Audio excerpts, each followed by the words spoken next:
नमस्कार, मैं हूं आशीष चित्रांशी और आप देख रहे हैं the news launcher. Middle east में जो तनाव है, और तनाव नहीं अब तो युद्ध है, युद्ध का ऐलान हो चुका है। उस युद्ध पर हर अपडेट हम लेकर के आ रहे हैं और हमारी कोशिश है कि ऑथेंटिक खबरें आप तक आए हमारे जरिए। और फिर एक बड़ी खबर है, बड़ी नहीं काफी बड़ी खबर है, क्योंकि देश को संबोधित, राष्ट्र को संबोधित कर रहे थे खामेनेई, सुप्रीम लीडर ईरान के। वो पूरे देश को टेलीविजन के जरिए संबोधित कर रहे थे। जहां से उनका संबोधन चल रहा था, उसी इलाके से, उसी इलाके में इजराइल ने मिसाइल दागी। अब ये सवाल खड़े हो रहे हैं कि क्या Khamenei, supreme leader of Iran, ये इजराइल के टारगेट पर थे, क्योंकि इजराइल और अमेरिका दोनों कह रहे हैं कि खामेनेई को हम खत्म करेंगे, सद्दाम हुसैन जैसा हश्र होगा। ऐसी धमकियों के बीच ये इजराइल के उस इलाके में, इजराइल ने उस इलाके में मिसाइल दागी है जहां से ईरान के सुप्रीम लीडर पूरे देश को संबोधित कर रहे थे। और वो संबोधन इतना महत्वपूर्ण था, जिस संबोधन में उन्होंने इजराइल से लेकर के अमेरिका तक सबको सख्त शब्दों में कहा कि सजा तो मिलेगी। हम पर हमला किया है, न हम थोपा हुआ जो है युद्ध स्वीकार करेंगे, न थोपी हुई शांति स्वीकार करेंगे। अब तो अंजाम तक पहुंचाएंगे। भाऊ को लाइए फटाफट, क्योंकि ये खबर हम 15-20 मिनट में सिर्फ खबर बताएंगे। फटाफट स्वागत है भाऊ आपका। खबर लाइए, स्क्रीन पर लाइए, न्यूज लाइए। सबसे पहले ये देखिए आप, खामेनेई के संबोधन के तुरंत बाद इजराइल के लवीजान पर दागी मिसाइल। क्या टारगेट पर थे ईरान के सुप्रीम लीडर? नीचे आप देखिए, ईरान के supreme leader Ayatollah Ali Khamenei ने आज राष्ट्र को संबोधित किया। लाइव टीवी संबोधन के कुछ ही मिनट बाद इजरायली लड़ाकू विमानों ने तेहरान के लवीजान इलाके पर हमला किया। अब इस इलाके का क्या संबंध है, जरा आगे आइए। इस इलाके का संबंध समझना है तो ये पढ़िए। ईरान के supreme leader Ayatollah Ali Khamenei ने आज राष्ट्र को संबोधित किया। लाइव टीवी संबोधन के कुछ ही मिनट बाद इजरायली लड़ाकू विमानों ने तेहरान के लवीजान इलाके पर हवाई हमला किया। लवीजान को खामेनेई का संभावित गुप्त ठिकाना माना जाता रहा है। इस हमले के समय को लेकर अंतरराष्ट्रीय स्तर पर अटकलें तेज हो गई हैं कि कहीं खामेनेई खुद इस हमले का निशाना तो नहीं थे, क्योंकि इसी इलाके से वो लाइव थे और राष्ट्र के नाम संबोधन दे रहे थे। अब नेक्स्ट खबर लाइए, क्योंकि जो संबोधन था वो संबोधन और भी महत्वपूर्ण है। ये मिसाइल हमलों से जो है इस संबोधन पर कोई फर्क नहीं दिखेगा आपको। ये देखिए, सुन ले अमेरिका, अगर हमला किया तो जवाब होगा भयानक। जंग के बीच खामेनेई ने दी ट्रंप को धमकी। अगली लाइए हेडलाइन, ईरान नहीं करेगा सरेंडर, अमेरिका को भुगतनी पड़ जाएगी सजा। सुप्रीम लीडर खामेनेई ने ट्रंप को दे डाली बड़ी धमकी। Supreme leader Ayatollah Ali Khamenei ने कहा कि अगर अमेरिकी सेना ने ईरान पर किसी तरह का हमला किया तो उन्हें गंभीर परिणाम भुगतने होंगे। ट्रंप ने ईरान को बिना शर्त सरेंडर करने को कहा था। भीतर फिर चलते हैं खबर के। ईरान की तस्नीम समाचार एजेंसी के अनुसार खामेनेई ने कहा कि अमेरिका को यह पता होना चाहिए कि ईरान सरेंडर नहीं करेगा। अगर अमेरिकी सेना ने किसी तरह का हमला किया तो उन्हें गंभीर परिणाम भुगतने होंगे। इसके बाद आगे चलिए, अगली अगली उस खबर लाइए। हाँ, खामेनेई ने कहा कि इजराइल ने बहुत बड़ी गलती कर दी है और उसे इस गलती की सजा मिलेगी। उन्होंने कहा, हम शहीदों के खून और हमारे क्षेत्र में हुए हमले को कभी नहीं भूलेंगे। अमेरिका को पता होना चाहिए कि ईरान सरेंडर नहीं करेगा। ईरानी विदेश मंत्रालय ने कहा कि अमेरिका के किसी भी प्रकार के हस्तक्षेप से क्षेत्र में पूर्ण युद्ध छिड़ जाएगा। और इतना ही नहीं, इसके अलावा कहा है खामेनेई ने कि ईरान हर एक शहीद का बदला लेगा। जितने शहीद हुए हैं हर शहीद का बदला लेगा। हटा दीजिए इसको, सीधा आते हैं इस खबर पर। भाऊ, इस वीडियो में दो हिस्से हैं। एक तो खामेनेई ने पूरे देश को संबोधित किया, पिछले 6 दिनों में पहली बार देश के सामने आए और बड़ा स्पष्ट कहा है देश के सामने कि अब न थोपी हुई शांति लेंगे और न थोपा हुआ युद्ध हम स्वीकार करेंगे।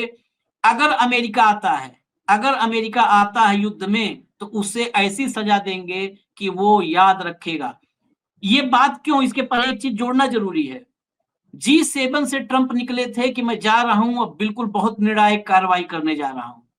जो व्हाइट हाउस में थिंक टैंक का जो उनका रूम है जहां पर चर्चा हुई, 80 मिनट की, 1 घंटे 20 मिनट की चर्चा हुई।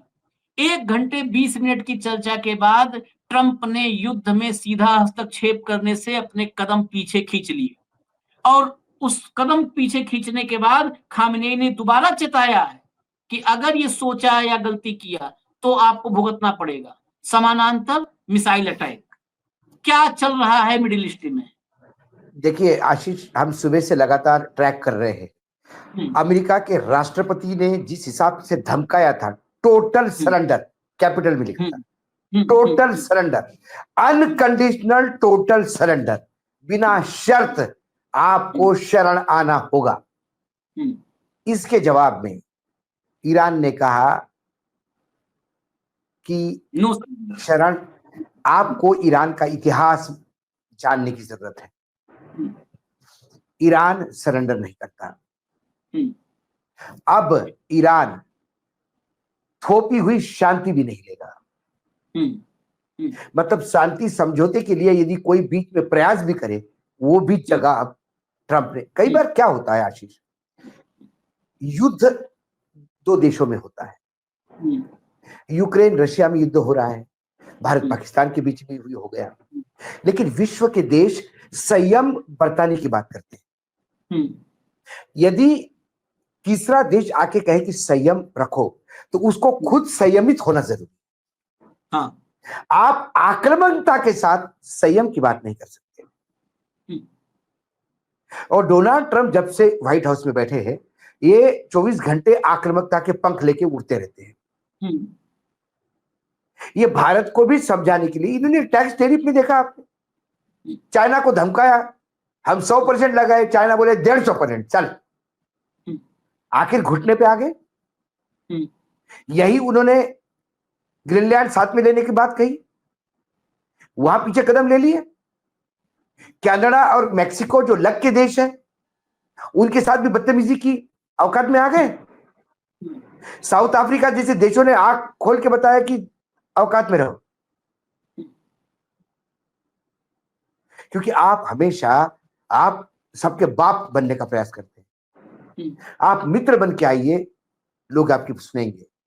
आप दादागिरी करके बड़ा भाई बन के आएंगे, बड़े भाई जो अंडरवर्ल्ड के बड़े भाई डॉन बन के आएंगे, वे सुपारी आपकी भी जाएगी। तो जब इन्होंने टोटल सरेंडर की बात करी, और क्योंकि इनको लग रहा था कि ईरान कुछ हमलों के बाद चुप बैठेगा, क्योंकि इजराइल का तो कुछ बिगाड़ नहीं पाएगा। जब ईरान ने इजराइल पे अंदर हमले किए और जब मिसाइल अंदर पहुंचने लगी, जब वो आयरन डोम फेल हो गया, तब अमेरिका को पसीने छूटे। फिर उन्होंने एक अपना शस्त्र निकाला, टोटल सरेंडर नहीं तो हम आ जाएंगे। और ईरान क्यों, किस ताकत से बोल रहा है? अब कुछ अंधभक्त है जो ईरान को मुसलमान होने की वजह से उनको इजराइल अपना सगा भाई लगता है। हम तो अंतरराष्ट्रीय स्तर की बात करें, इनके मूर्खता में बैठ बैठ के तो ये देश की हालत हो गई आज विदेश नीति में। ईरान क्यों ताकत से बोल रहा है? क्योंकि जिस दिन अमेरिका इसमें उतरा आशीष, उस दिन नॉर्थ कोरिया, चाइना, रशिया, इसको 2 मिनट नहीं लगेंगे। वो भी पूरे ताक में बैठे हैं। तो अमेरिका को यह पता है कि उनको कितने फ्रंट पे लड़ना होगा, और अमेरिका के सामने उससे भी ज्यादा बड़े पागल लड़ रहे हैं। नॉर्थ कोरिया जैसा बड़ा पागल, जिसके पागलपन से पूरा देश थर्राता है, विश्व थर्राता है। तो ऐसे में ईरान को पता है कि ये डायरेक्ट नहीं आ पाएगा। इन्होंने 30 हवाई जहाज तो भेजे, लेकिन बैकफुट पे आते हुए कह दिए कि नहीं, हमारे 40,000 लोग हैं, उनकी सिक्योरिटी के लिए ईरान ने कतई कहीं मिसाइल नहीं डाली। ईरान सिर्फ जवाब दे रहा है इजराइल का, क्योंकि यहाँ आक्रांता इजराइल है। इजराइल कहता है कि ये परमाणु हथियार नहीं लाने चाहिए क्योंकि हमें आत्मरक्षा का अधिकार है। जब इजराइल के पास परमाणु हथियार है तो फिर ईरान को आत्म रक्षा का अधिकार नहीं है क्या? मुस्लिम देशों के हाथ में यदि परमाणु जाए तो गदर हो जाएगा। फिर पाकिस्तान में तो ऑलरेडी है। और पाकिस्तान के परमाणु पे किसकी गारंटी है? कल चाइना टेक ओवर कर गया तो कुल मिलाकर अमेरिका बुरी तरह से फंसा हुआ रहा। और खमेनेई का बोलना बहुत जरूरी था क्योंकि अमेरिका के इस धमकी के बाद जब 30 फाइटर जेट और फ्यूल हवा में जो पेट्रोल भरने वाली प्लेन, रिफिलिंग वाले प्लेन जब रवाना हुए तो भले ही वो कहे हमारे बेस के सिक्योरिटी के लिए, चीन सागर में जो बड़ा बेड़ा है नौसेना का वो अब युद्ध क्षेत्र की तरफ मुड़ गया है। वो तो हवाई जहाज कैरियर है, वो तो प्लेन कैरियर है। तो जब वो पूरी तैयारी कर रहा है तो फिर बाकी लोग भी पीछे नहीं है। रशिया भी तैयारी पे है, चीन भी तैयारी पे है और नॉर्थ कोरिया तो लगातार रोज धमकी दे रहा है। एक अंदर का सवाल भाऊ, एक जिस सवाल पर नहीं चर्चा हो रही है, क्योंकि आज हम तो भारत से जब चर्चा करेंगे तो भारत का संदर्भ जरूर हमें देखना होगा। हालांकि मैं दर्शकों को बता दूं, विजुअल्स आ गए हैं जो मिसाइल अटैक किया है जिस इलाके से खामेनेई बोल रहे थे, और खामेनेई का हम वो विजुअल भी दिखाएंगे जो उन्होंने देश के नाम संबोधित किया है, क्योंकि वो भाषा हम नहीं समझ पाएंगे लेकिन विजुअल हम दिखाएंगे आपको। दोनों रेडी हो रहा है फटाफट। लेकिन सवाल इस बीच में जो आज ये जो है लंच डिप्लोमेसी है मुनीर और ट्रंप की, मैं इसको इससे जरा जोड़ करके समझना चाहता हूं। मेरे मन में एक सवाल आया है। देखिए आशीष, क्योंकि पाकिस्तान भाऊ तो ये समझना था मुझे, पाकिस्तान ईरान ये कनेक्टेड है, फिलहाल तो कनेक्टेड है। कहीं ऐसा तो नहीं कि अब इजराइल से चूक हो गई हो। मैं एक वीडियो है, वो वीडियो दिखाना नहीं चाहता क्योंकि उसकी ऑथेंटिसिटी अब तक हम चेक नहीं कर पाए हैं, इसलिए नहीं दिखाना चाह रहा हूं, और कोई वजह नहीं है। मेरे पास 2 वीडियो हैं। एक वीडियो में इजराइल के लोग, आम जनता, वो कह रही है कि अब हमें क्षमा कर दें, गलती हो गई। दूसरे में एक इजरायली नागरिक है, इजरायली नागरिक, वहां पर और भी नागरिक हैं, और इजराइल का मंत्री है। इजराइल के मंत्री से इजरायली नागरिक भिड़ गया कि क्यों किया ईरान पर अटैक, क्यों किया ईरान पर अटैक। वहां के लोकल लैंग्वेज में है जो भी है, क्यों किया। तो वो मंत्री क्या कह रहा है, जब आप भाऊ एक बस 30 सेकंड, वो मंत्री कह रहा है कि हमें नहीं पता था कि ईरान ऐसा जवाब देगा। ये इजरायली मंत्री कह रहा है और वहां पे चल रहा है। अब कहीं ऐसा तो नहीं कि मुनीर के जरिए ईरान, जो बात हो रही है ना कि थोपी हुई शांति, वो थोपी हुई शांति ट्रंप वाया मुनीर, क्योंकि मुनीर इतना इंपॉर्टेंट हो गया ट्रंप के लिए कि मुनीर को भेजें, क्योंकि पाकिस्तान में राजनीतिक नेतृत्व तो नहीं काम करता है। ये फील्ड मार्शल जाएगा, समझाएगा कि चलिए ईरान को, चलिए खामेनेई साहब। बिल्कुल, तुम जो बोल रहे हो उसमें मुझे बहुत ज्यादा सत्यता दिखती है। मुनीर के थ्रू ईरान ही नहीं, चीन और रशिया तक बात जा सकती है। पाकिस्तान के थ्रू चीन को भी बोला जा सकता है कि अमेरिका भी शांति चाहता है। देखिए ट्रंप का क्या है, ट्रंप गुर्राते बहुत है। ट्रंप की हालत कार के पीछे भागने वाले कुत्ते जैसी है।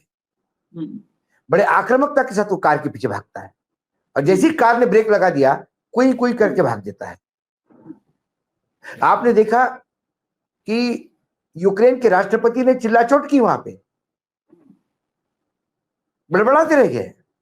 फ्रेंच के राष्ट्रपति ने कहा कि अरे झूठ मत बोलो, झूठ बोल रहे हैं आप, चुप हो गया एकदम ऐसा करके, ऐसा खंदा उचका के। साउथ अफ्रीका के उसने आंखें दिखा दी, ये नहीं चलेगा आपका समन्वय।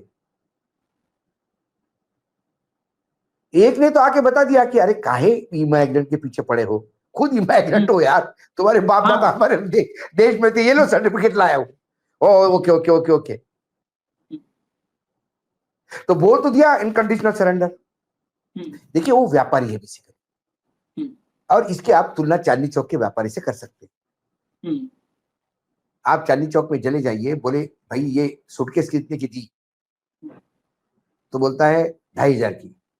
हम्म, फिर ग्राहक बोलता है 2,500 बहुत महंगे हो गए, तो बोले सूटकेस कितनी बड़ी है, हम्म, खूब बेचने का प्रयास करता है। आखिर जो मांगने वाला है वो शर्मा शर्मी में 1,500 बोल देता है, हम्म, तो उसको 1,500 में दे देता है। कुछ लोग ऐसे होते हैं कि जो बोलते 500 में देगा क्या, तो बोले 500 में, क्या समझ के बोला तुमने, लेना नहीं तो वैसा बोलना, बोला देना है तो दे, और आगे निकल जाता है। भैया 1 मिनट भैया, अरे क्या यार बोनी के लिए सुबह आए हो, अच्छा ये सुन लो, लो लो 500 में ले लो। ये ट्रंप है, धमकी तो दे दी, लेकिन ट्रंप की जनता भी देखो, नेतन्याहू की पॉपुलैरिटी बहुत डाउन है हाँ, इजराइल में, उसके खिलाफ लगातार प्रदर्शन हो रहे हैं। एक कारण ये भी है इनका कि ये सारे नेताओं को लगता है युद्ध थोप दिया तो देश अपने पीछे खड़ा हो जाता है, लेकिन वहां पे ईरान के हमले ने वहां देश को झंझोड़ दिया है। हाँ, हाँ, वो काम करने वाला देश है और छोटा देश है, और 2-4 मिसाइल गिर गए तो क्या होगा। दूसरी तरफ अमेरिका में इसकी रेटिंग एकदम डाउन हो गई है। अमेरिका के जितने राष्ट्रपति हो गए अभी तक, सबसे ज्यादा रेटिंग डाउन इसकी हुई है, क्योंकि अमेरिका की जनता भी जान रही कि इसके मूर्खता से कारण वहां महंगाई बढ़ गई। आपने जो रिटर्न टेरिफ लगाया है उससे होगा क्या, अमेरिका से लो आ जाएगा, आप 25% लगाओ तो क्या होगा, वहां 25% अंदर के लोग महंगा महंगा लेंगे। वहां उसको लोग पागल समझने लगे कि अरे हमने किसके हाथ में, बंदर के हाथ में वस्तुरा दे दिया भाई, किधर भी घुमा रहा है, खुद को भी लगवा रहा है। तो ऐसे में ये बहुत जल्दी सरेंडर करता है। कई बार देखा होगा आपने, धमकी देगा, फिर उसके बाद 29 तारीख तक एक्सटेंड, फिर 2 महीने एक्सटेंड, फिर 4 महीने एक्सटेंड, हम करते तो रहता है। इसीलिए हम तो तो इसीलिए ये अभी उपयोग में लाने का प्रयास किएगा कि मुनीर, और मुनीर इसको कैश करने का प्रयास करेगा। देखिए, ईरान भी नहीं चाहता युद्ध लंबा चले, इजराइल भी नहीं चाहता अब युद्ध लंबा चले, बातें दोनों मरने मिटने की कर रहे हैं, और युद्ध हुआ तो मरने मिटने की बात भी होगी। हाँ, लेकिन कोई बीच में शांति वाला चाहिए। जिसको शांति की बात करनी थी वो संयम की बात करनी थी, जिसकी बात लोग सुन सकते थे उसके पास संयम चाहिए था। वो भी सबसे बड़ा आक्रामक निकला, वही रह गए दोनों साइड में और वही झगड़ा करने लगा। तो ऐसे में यदि कल ईरान तक मैसेज जाता है कि ये जो बोला वो छोड़ दीजिए, लेकिन एडजस्टमेंट क्या हो सकता है, इसमें मुनीर खेल लेगा। मुनीर वहां से आने के बाद चीन मुनीर को क्या बोलता है ये भी बहुत महत्वपूर्ण है। ईरान मुनीर को क्या बोलेगा, क्योंकि ऑलरेडी पाकिस्तान ने बात ईरान को शस्त्र सप्लाई करने की बात की थी। ये तो जब उन्होंने कहा कि परमाणु अटैक हो जाएगा तब पाकिस्तान थोड़ा डर गया कि हम पे अटैक नहीं हो जाए। उन्होंने कहा नहीं नहीं नहीं, ये परमाणु बम तो हमारे लिए, हम तो भारत के लिए रखा है, हमारी सुरक्षा के लिए। लेकिन ईरान की बॉर्डर भी है पाकिस्तान के साथ, और ईरान के साथ पाकिस्तान अपने संबंध बिगाड़ना नहीं चाहता है। ऐसे क्रूशियल टाइम पे वो ईरान को मदद करके अपना बलूचिस्तान का परमानेंट सॉल्यूशन निकालना चाहता है। सब एक दूसरे में फंसे हैं, सब फंसे, क्योंकि बलूच विद्रोही को ईरान से ज्यादा समर्थन मिलता है। यदि वो वहां से समर्थन कम हो जाए तो बलूचिस्तान में शांति हो जाएगी। आज पाकिस्तानी आर्मी के लिए बलूचिस्तान ये गले का कैंसर हो गया, तो उन्हें बलूचिस्तान में शांति चाहिए, इसलिए ईरान को गुड़फेत में लेना है। उधर अब अमेरिका को भी ज्यादा वो बड़बोलेपन तो बोल देता है, हमारे यहां से भी गोली का जवाब गोला बोला था, लेकिन शांति का उधर से फोन आया तो तुरंत हो गया। ये कई फैक्टर्स आपको देखने होंगे, क्योंकि ये सिर्फ ट्विटर की बात नहीं, युद्ध ट्विटर पे नहीं लड़े जाते, सोशल मीडिया पे युद्ध नहीं लड़े जाते, युद्ध लड़े जाते हैं वास्तविकता पे, जहां आम जनता का नुकसान बहुत होता है, देश की हानि बहुत खत्म हो जाती है। किसी भी राष्ट्र को युद्ध के बाद उठने के लिए 50 साल लगते हैं, वो राष्ट्र 50 साल पीछे चला जाता है। आज भारत ने छोटा युद्ध किया, लेकिन भारत ने अपने प्लेन भी खोए, भारत ने बहुत ज्यादा अपने जो डोम 400S जो यूज किया हमने, उसमें भी लगा, उसको भी रिफिल करना होगा। और भारत जहां पे मतलब वही पैसा विकास की तरफ लग जाता था, ये थोपा गया युद्ध था भारत पे। उससे ज्यादा फिर रोड शो में खर्च कर दिया मोदी ने जितना वहां लगा। बाकी बचा हुआ रोड शो वाला पैसा तो ये उद्योगपतियों वाला है, वो तो इधर उधर से निकाल लेते हैं, और कुछ सरकारों का है, बेचारे बिहार सरकार का होगा, बाकी जहां डबल इंजन की सरकारें है वो करोड़ों रुपए खर्चा करती है इनके रैली पे के, वो आरटी अदालत तो सब पता पड़ता है। तो कुल मिलाकर ये इशू उसके बोलने का, धमकाने का, और इसके बाद जब इन्होंने पाकिस्तान, जब अमेरिका ने धमकी दी, जब इजराइल ने धमकी दी, यकीनन लंच के टेबल पे ये डिस्कस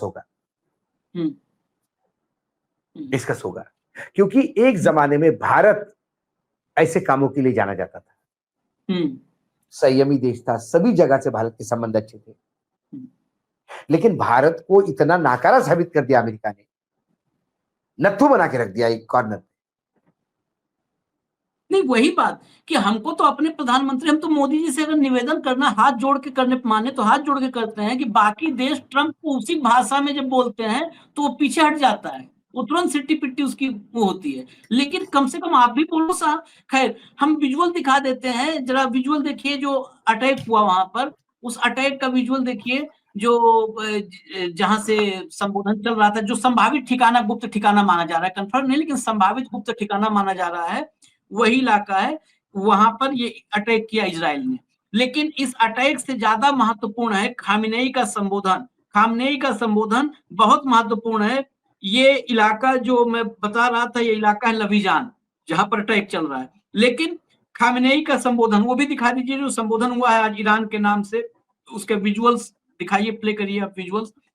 ये खामेनेई का संबोधन है, राष्ट्र के नाम प्ले कर दीजिए। हाँ, राष्ट्र के नाम ये संबोधन, ऑडियो कम कर दीजिए बस हम आपको, क्योंकि ऑडियो हम नहीं समझ पाएंगे। हालांकि हमारे कुछ दर्शक कमेंट करते हैं कि उनको फारसी पता है, वो कई दर्शक ऐसे कमेंट आए कि फारसी हमें पता है, हम फारसी समझ सकते हैं, सुन के भी और पढ़ के भी समझ सकते हैं। तो ये संबोधन है।